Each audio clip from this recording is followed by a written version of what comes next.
What's up, everybody, and welcome to ITG Daily, the show that brings you the hottest in gaming news each and every day. Make sure you join us over on InsideTheGame.ca, our YouTube channel, Inside the Game Official. Make sure you subscribe while you're there. And of course, we're on those TV streaming platforms around the globe, just like Jinx Esports TV, Amazon Prime, Roku, ESTV, and a whole lot more. But in case you forgot, my name is Drew. That is Scott. And we talk about everything in the hottest topics in the gaming industry. Scott, what are we talking about today? Today we have the former Rockstar dev has been busted sharing secrets. Oh man. The Bayonetta series may continue, perhaps, without Hideki Kamiya. That's going to be interesting to see. Modern Warfare 3 has a new Snake 2.0 exploit, which is not funny at all. And Embracer Group executive has spoken about the restructuring efforts.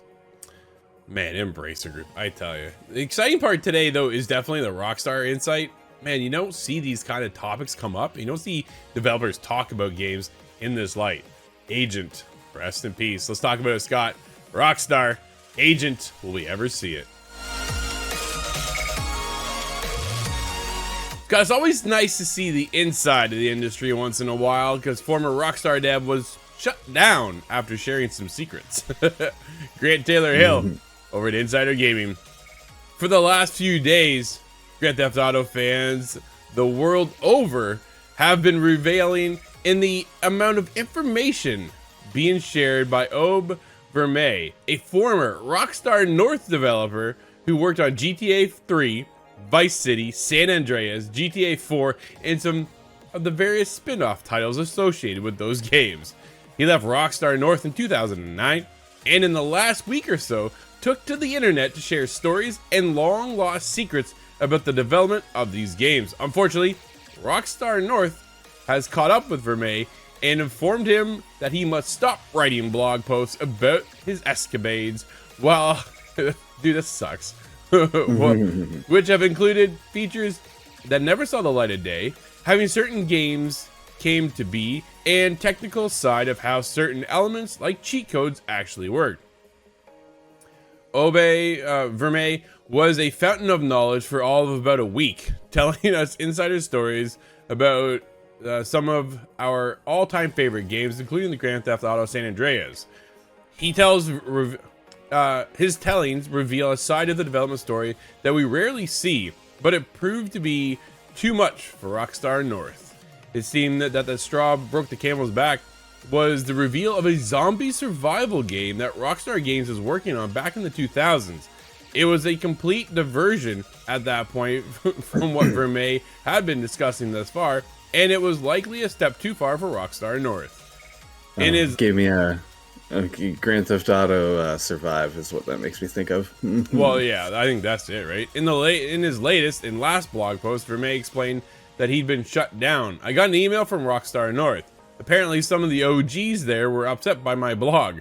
I genuinely didn't think anyone would mind me talking about 20-year-old games, but I was wrong. Something about ruining the Rockstar mystique or something. Anyway, this blog isn't important enough for me to tick off all my former colleagues, so I'm winding it down. I'll maybe just leave a few articles of anecdotes that don't affect anyone but me. I would love for Rockstar to open up about development of the trilogy themselves, but it doesn't look like that's going to happen anytime soon. Maybe I'll just try again in a decade or two. Dude, that's not likely. I think Rockstar holds everything so near and dear to their hearts, Scott, so close-knit that they don't want to reveal anything, right? That's why I think this is kind of what makes Rockstar Rockstar. Nobody knows, or for the most part, doesn't really know what goes on behind the scenes and how the sauce is made, and that's what they want to keep, right? There's something to that. However, something did happen, Scott. As he went on, former Rockstar Games technical director Vermeij had shed some light via a blog post on Rockstar's long-lost spy thriller, Agent. That's right. The game was initially set as a PlayStation 3 exclusive and saw nearly 2 years of development before getting canceled. Development wasn't progressing as well as they would have liked, and then due to the massive success of Grand Theft Auto 4, followed by development of Grand Theft Auto 5, Agent got transferred to another internal team. It was ultimately abandoned. Despite leaked images in 2015 and trademark renewals, the trademark was actually abandoned in 2018 and the website was shut down in 2021. Vermeer said, quote, "It became clear that Agent was going to be too much of a distraction for us and we ditched it," end quote. Agent, codenamed Jimmy, promised a 1970s James Bond style action adventure with locations set in French Meridian City, a Swiss ski resort, Cairo, and a space shootout finale. Scott, what happened, man? Why didn't we get this? A space shootout finale. So did it get too big, just too wacky, and development would have cost too much resources, so it got canned. But what a weird idea. It sounds like they were working with some things just a little bit outside of Rockstar's portfolio, and that was just deemed a little too risky, which is a shame, because I'd really like to see Rockstar kind of spin in all directions. Make whatever you like. Well, at this point, right, I don't care what they make, I'm buying it. Essentially, yeah. Right? Us and the rest of the world. Like, I think that's kind of what it comes down to. Agent, I remember watching the E3 reveal, or I believe it was at E3, and they're out there talking about their partnership with Rockstar and what's coming, and then there's Agent. They reveal Agent. I'm like, man, this is incredible. You keep up live to date because you can go in and like steal your agents and then they get kidnapped and you got to go help them, but you can get everything on your phone. Dude, phones back then were like nothing compared to what they are now, but you can have this live service experience of what they were building back then. And then, man, they were onto something, and then it just went dormant. It was just quiet and quiet and quiet. And what happened, right? You're gonna do all these magical heists and things like that. Scott, you said heists. Why? Because now we get it in GTA 5. Like, that's where everything flipped, right? They're like, hey, we saw the success of GTA 4, an incredible game. Why we don't have a remake of that one is kind of baffling to me. Oh, that's what really bugs me. Yeah, that's the one I want to play all over again. Nico Bellic. I'd love to get back into that one, right? But we got GTA 5. Dude, at this point, like, it's just a juggernaut of a title. Continues to make billions of dollars each and every year. And that's what happened was they went from designing Agent, getting the success of 4, and then seeing the massive explosion of 5 and all the online components and then the heists and everything. I think we got all the tidbits more or less of Agent transported into GTA, and we'll never see Agent again. My biggest thing now at this point is, will Rockstar ever deviate from GTA and Red Dead? Yeah, that's I'm worried that they're focused too much on GTA already. Between those two, we've had a lot of pains with Red Dead Redemption Online and how it's just been completely not supported at all, and that's painful. But I think that's another sign they're going to shut down everything that's not aiding Rockstar's GTA 5. That's essentially it. It's all for the online capacity. Well, here's the thing for me. This is the baffling part as a Red Dead fan myself. Halloween came and went, right? Dude, but over Halloween, they came out with the battle pass. Like, there's a pass for Halloween. So I'm like, are we ramping something up here for Red Dead? Are we finally going to be able to get back in? Dude, I was there. I'm grinding away. I got the skull, right? I got this skull lantern. It is cool. And I'm happy. And then the event ends. Halloween comes and goes. We get into Thanksgiving. There's stuff they're dropping, but there's no pass. The pass is it's just now in the past. It's just like crap. I thought we were really maybe starting to dive back in a little bit. Maybe they have a small team working on it. They clearly do, because we had a battle pass for Halloween. So why aren't we continuing on with these seasonal passes? Because, dude, I'd be there. I'm still there. At this point, I'm like day 23 of getting my daily challenges, right? So I'm constantly in there grinding, but I'd like something else to kind of go for. Give me that pass. Let me kind of show off the next lantern or the next outfit or something for my horse, or anything for my camp would be nice. Oh my goodness, please let me change my camp up a bit more. But just anything in that world, dude, that's one of the most beautiful worlds I've ever lived in when it comes to gaming. And I just want to be in that place, but they don't care. They're all about GTA. And I think that's where it feels just a little disheartening for fans, right? Because it's so heavily focused GTA. I get it from a business perspective, because why? Because it is the biggest form of entertainment around, and it just continues to make bucket loads of money. But what about the other games? Will we ever see another Warriors? Well, there's a good shit. There's a game I haven't thought about in a decade or more. Yeah. Yeah, it seems that anything that, by contrast, anything you compare to GTA is going to look small. And I hope that doesn't keep Rockstar kind of held into a tunnel vision, just focusing only on GTA. Although they do it excellently, I would still like to see other things other than just GTA 6. However, when I see GTA 6, I'm sure that will erase my memory for another decade. Yeah, everybody's just gonna vanish, right? Every other game better move out the way because that's what's coming. When GTA 6 is here, dude, no other game is gonna matter, unfortunately, right? You'll be seeing just kind of how we saw September this year. People are moving out of the way. People are gonna do the same thing when GTA 6 launches next year. Yeah, maybe we'll see another Horizon game. All right, Drew, another interesting topic is Hideki Kamiya expects Platinum to continue the Bayonetta series without him. This comes from Tom Ivan at VGC, who tells us more. Prior to his shock departure from the Japanese studio last month, Kamiya served as Platinum's vice president and its most senior creative force, overseeing franchises such as Bayonetta and Astral Chain. I really still want to play Astral Chain. Haven't gotten to that one. In a new video on his YouTube channel, Kamiya said he expects Bayonetta to live on, while expressing disappointment that he won't get to fulfill his vision for the series. Quote, as I explained earlier, I worked on Bayonetta 1, 2, 3, and Origins. He said, I've talked about this in various interviews, that the Bayonetta series would consist of a total of 9 episodes, and that I wanted to grow the franchise as the Bayonetta saga. But it seems like they have to take, he says, it seems like I may have to take the full saga to the grave with me. It's a shame, it's not like I own the Bayonetta IP, but I suppose those who do will probably keep it going. That's where the quote ends. Kamiya co-founded Platinum in 2006, but his career began at Capcom, where he was best known for directing Resident Evil 2, Devil May Cry, and its spin-off Clover Studio, Okami and Beautiful Joe, which are incredible games we have not seen in a very, very long time. Yeah. Kamiya and former colleague Shinji Mikami, who left Evil Within Studio Tango Gameworks earlier this year, will host a conversation about their careers to date and their future plans at an event in Tokyo next month. Mikami, who is best known for his time at Capcom, where he directed the first Resident Evil, its 2002 GameCube remake, and Resident Evil 4, recently suggested he was ready to return to game development following the apparent expiration of a non-compete clause.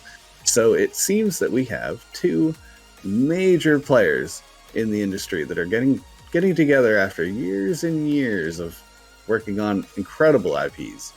Yeah. That has me excited. Here's my biggest question to you then, Scott. Do you want one of the creative forces, the lead of the Bayonetta franchise, really had the vision of it all, to be continued without him? Dude, it's like making another Metal Gear without Kojima. Do you remember how that went?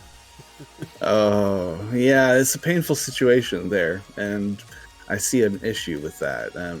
Not being a super mega Bayonetta diehard fan myself, I'm not so affected, but I can certainly see that would be upsetting, because it's going to lose that personality. It has to. Yeah, absolutely. Metal Gear Survive didn't work, right? Like, that wasn't anything for what Kojima would have envisioned, I would think, when it comes to the Metal Gear franchise. And now what they've had to do over at Konami is actually scale back and do remakes. Like, is that something we get instead with Bayonetta? Or do you think we just get another, here's the next vision from the studio of what Bayonetta is going to be, and here's our new lead kind of creative force taking charge to make the next move for Bayonetta? Yeah, I could certainly see a remaster or a remake in the interim time before they find somebody to kind of settle down as a game director for this series. But it's thinking back, I think it was Wii, the original Wii, when Bayonetta had first sprung up.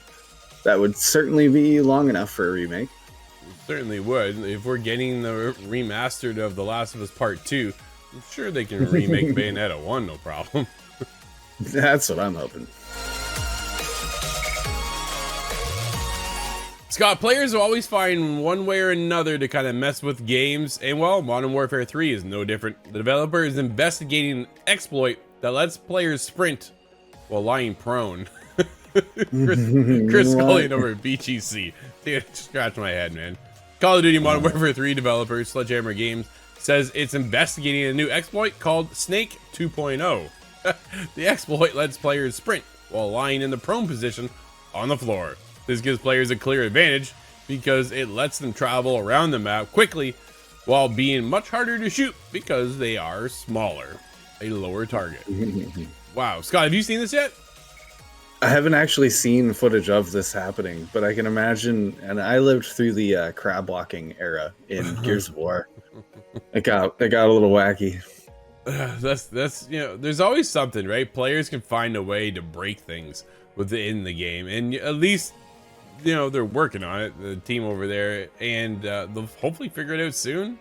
I don't know. For me, dude, I'm already out. It doesn't really matter to me, but I know a lot of people it does. So this is a big deal. I'm trying to spend a lot of time in this game specifically, and I've really enjoyed my time, but I'm seeing a lot of issue that Sledgehammer Games has had to respond to, and it's keeping them busy, that's for sure. There's the inclusion of the skins for your guns that were absolutely blinding pink. You may have seen images of it. It was just horrible. And beyond that, you have a skin that turns somebody into what essentially you look like a dead tree. Very hard to spot. They're going to have to work on that, putting an outline around. So a lot of interesting, silly ideas that have made its way into the game that are being countered now. But this is just straight up an exploit. This is cheating. Yeah, it is. It's, man, what game ever launches perfect, right? I think that's what it really comes down to. Every game that launches on a day one is getting a day one patch.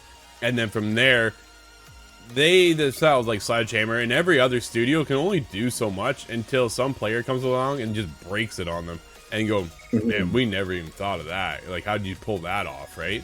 So it's always interesting. It's always tough, I think, to work in the games industry to make sure you're on top of all this stuff. I think the biggest thing to take away is that, yeah, Sledgehammer is on top of it and going to be able to fix it hopefully sooner than later and get that exploit out of the way, because that becomes a big competitive problem, right? Especially in a game like Call of Duty where it is so fast-paced, high action. Man, the last thing you want to do is somebody zipping across the ground on like a snake and you can't shoot them because they're just not big enough, right? Or you didn't see them coming in at all because they're just running across the ground. Oh yeah, and then you have to run your own competitor snake to keep active, and it gets into a messy situation. Nobody wants that. Yeah, no thanks. Scott, maybe one day Embracer will just completely shut down, but as of right now, Embracer Group exec admits human cost of restructuring is significant, but sadly necessary. Oh man, Michael Hardens over at PSU. Speaking during an interview at GamesIndustry.biz, Phil Rogers, interim chief strategy officer at Embracer Group, has touched base on the significant human loss of his ongoing restructuring process, which he sadly admits is necessary process to undertake. There's a lot of it going around in the industry at the moment of restructuring, but the downside, obviously, is the impact on people. It's something that really Embracer feels for.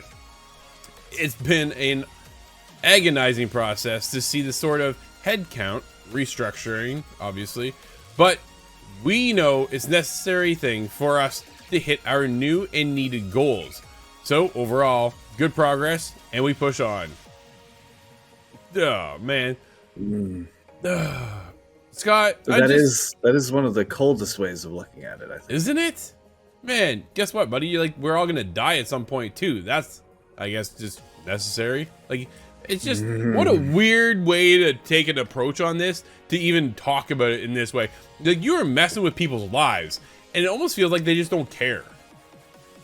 Yeah, this is a necessary step at this moment because of the actions taken to get us here. Did these motions that got us here need to happen? Well, not necessarily. No. Not in my opinion. I don't think everybody had to be bought up by Embracer Group. I'm not sure how many companies were saved by that action, but there have been many laid to rest now because of it. As previously reported, Embracer's Group restructuring process has seen many job losses, with 900 staff laid off during the company's second quarter. 900, Scott. Furthermore, these losses resulted in around 15 projects being canceled, while earlier in the year, Saint Row developer Volition was just completely shut down. Dude, like, I'm just, holy crap, man. That's an issue. This is an issue. What happened was, and I mentioned it every single time Embracer comes up, is that they bit off more than they can chew. They bought that studio, they bought this studio, they bought that studio. Man, if you're under Embracer, I am terrified for anybody under the Embracer group right now. Dude, what happens to Square Enix? What happens to IDOS Montreal? What happens to all these beloved studios that we've followed for so long that were under Square, got bought up by Embracer, and now will they get shut down? Dude, will we ever get another Deus Ex game? Oh, not for a long time, I don't think. There's a certain amount of restructuring that had to happen because of world events. And some of that is not excusable, but understandable. Coming off of the pandemic, everything got big. We had a video game bubble that grew too big, and now it burst and it's fallen, and that's unfortunate. But it makes me really wonder how much of this had to happen. It was obviously, okay, if you're not caught up in all of this, right? Embracer Group was looking for an investment out of Saudi. That got turned down, and this is where all these layoffs started happening. This is when we're like, oh, we didn't get the $2 billion investment that they were supposed to get, which then didn't allow them to keep these studios' lights on. And this is where we're starting to see the layoffs turn around. I wonder at the end of the day, when all this is said and done, how much they are able to hold on to, if anything at all. Because every time they put out a game so far, it hasn't worked out. That's the other side of it too, right? There isn't a game that's worked for them. Gollum didn't work, right? Like, there's just so many other games that came out. Saints Row didn't work. Like, it's heartbreaking to think of and to say, but at the same time, if your games aren't connecting, like, what are you doing with some of these games? Like, I don't understand. You had Crystal Dynamics working for you. That's a high level studio. We're supposed to be getting another Tomb Raider game.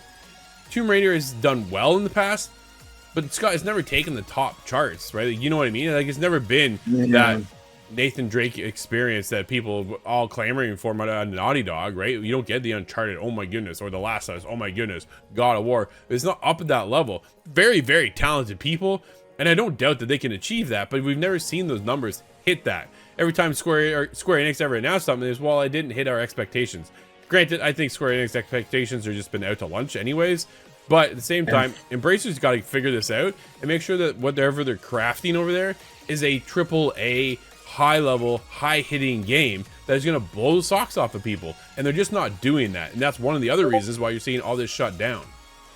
Yeah, until we see something good come out of any of these studios, it's just watching a car accident in slow motion. Yeah, absolutely, man. It's a train wreck, right? You just can't turn away. You gotta look. And it's just horrible to think of, because it's affecting all of the people under Embracer Group and everybody, the 900 plus, getting laid off. It sucks. I hope they find something in return and just come out even stronger. Scott, it's a quiet day on the Friday front. There's only one game out today. What is it? That's right, we have Evil Diary, and that's on PC, PlayStation 4, 5, Xbox One, XS, and the Nintendo Switch. There you go.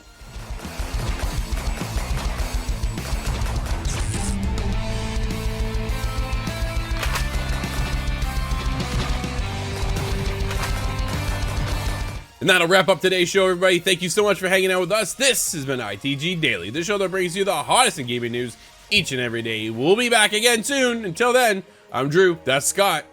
And we'll see you inside the game.